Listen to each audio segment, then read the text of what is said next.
नमो नमः। आज हम द्रुत विलंबित नामक छंद के बारे में पढ़ेंगे। द्रुत विलंबित छंद का लक्षण है द्रुत विलंबित महानभौ भरौ, अर्थात इसी लक्षण में ही इसका अर्थ छुपा हुआ है।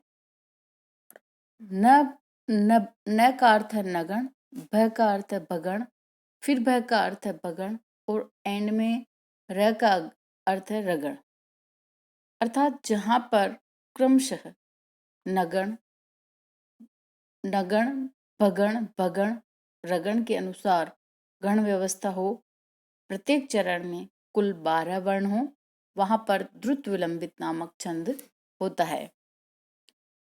इस द्रुत विलंबित छंद का उदाहरण अभिज्ञान शाकुंतलम के द्वितीय अंक का 11वां श्लोक है, जो इस प्रकार है।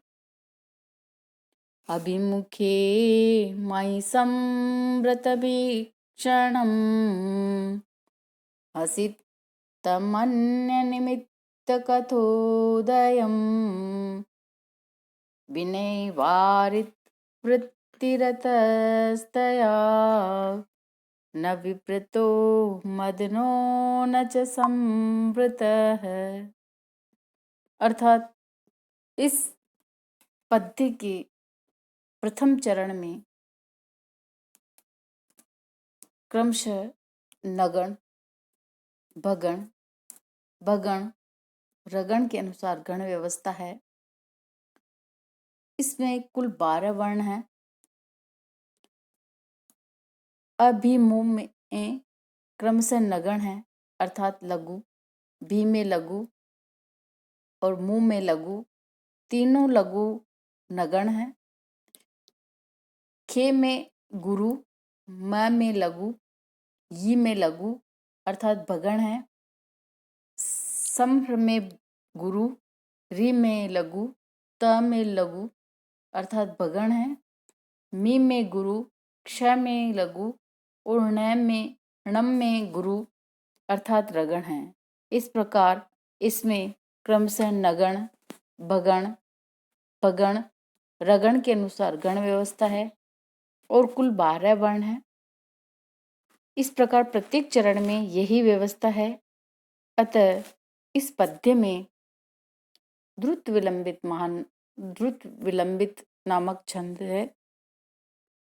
नगण भगण भगण रगण के अनुसार गण व्यवस्था है। अभिज्ञान शाकुंतलम का यह द्वितीय अंक का 11वां पद्य है।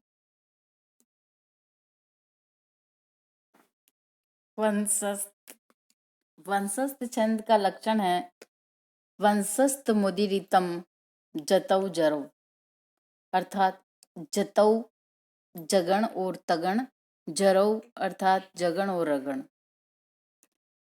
इसका अर्थ है कि जिस छंद के प्रत्येक चरण में क्रमशः जगण तगण जगण रगण के अनुसार गण व्यवस्था हो और कुल 12 वर्ण हो, वहां पर वंशस्थ नामक छंद होता है। प्रत्येक चरण में यही गण व्यवस्था होती है। जत जर के अनुसार ही गण व्यवस्था होती है और कुल 12 वर्ण होते हैं।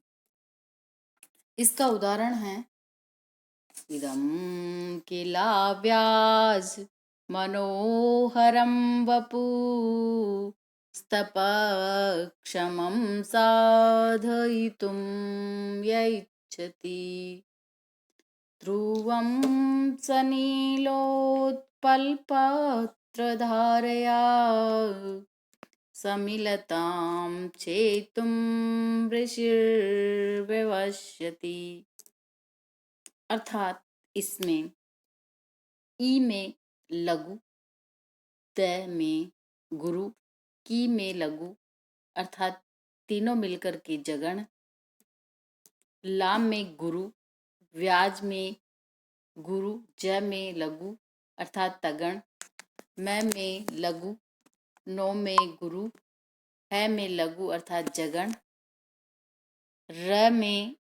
रम में गुरु, व में लघु और पू में गुरु अर्थात रगण और कुल 12 वर्ण है, अर्थात जगण तगण, जगण, रगण के अनुसार गण व्यवस्था है। कुल 12 वर्ण है। अर्थात इस पद्य में यह वंशस्थ नामक छंद के लक्षण पूरे पूरे घटित हो रहे हैं।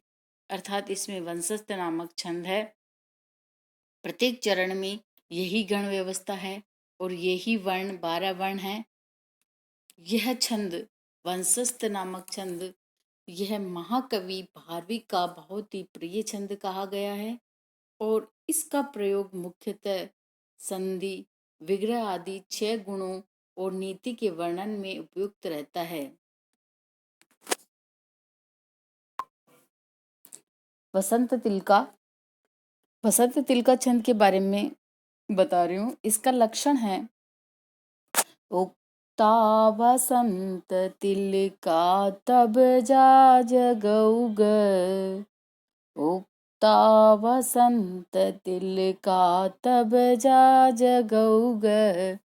इस लक्षण में ही इसका अर्थ छिपा हुआ है कि वसंत तिलका छंद उसे कहते हैं जिसमें तगण, भगण, जगण, जगण और 2 गुरु के अनुसार गण व्यवस्था हो। कुल 14 वर्ण हो प्रत्येक चरण में, वहां पर वसंत तिलका नामक छंद कहा गया है।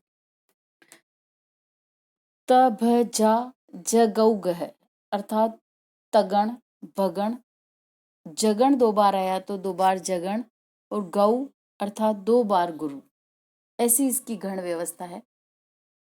इस वसंत तिलका छंद का उदाहरण है, इसका उदाहरण है मुक्तेषु रश्मिषु निरायत पूर्वकाया, निष्कम्प चामर शिखा निभृतोर्ध्वकर्णा, आत्मोदतैरपि रजोभिर्लङ्घनीया, धावन्त्यमीमृगजवाक्षमयीवरत्या, मुक्तेषु रश्मिषु निरायत पूर्विकाया, निष्कम्प चामरशिखा निभृतोर्ध्वकर्णा, आत्मोदतैरपि रजोभिर्लङ्घनीया, धावन्त्यमीमृगजवाक्षमयीवरत्या। इसके प्रथम चरण में क्रमशः तगण, भगण, जगण, जगण और 2 गुरु अक्षर है। कुल 14 वर्ण हैं इसमें प्रत्येक चरण में, हर चरण में 14 वर्ण हैं। मुँह में गुरु वर्ण, ते में गुरु, शु में लघु अर्थात गुरु गुरु लघु तगण, फिर र में गुरु, म में लघु, शु में लघु अर्थात आदि गुरु भगण, नी में लघु, रा में गुरु, य में लघु अर्थात मध्य गुरु जगण, त में लघु, उ में गुरु, व में लघु मध्य गुरु जगण और का और या में गुरु गुरु वर्ण हैं। इस चरण में तगण, भगण, जगण, जगण, गुरु गुरु 2 गुरु के अनुसार गण व्यवस्था है और कुल 14 वर्ण हैं। प्रत्येक चरण में यही व्यवस्था है। अतः यह अभिज्ञान शाकुंतलम का बहुत ही सुप्रसिद्ध उदाहरण है। इसमें वसंत तिलका नामक छंद घटित हो रहा है। इस की विशेष बात यह है कि वीर रस और रोद रस में इसकी उपयुक्तता रहती है, अर्थात जहाँ पर ये रस हो वहाँ इस छंद का उपयोग अधिक मात्रा में किया जाता है और महाकवि रत्नाकर को यह छंद बहुत ही प्रिय है।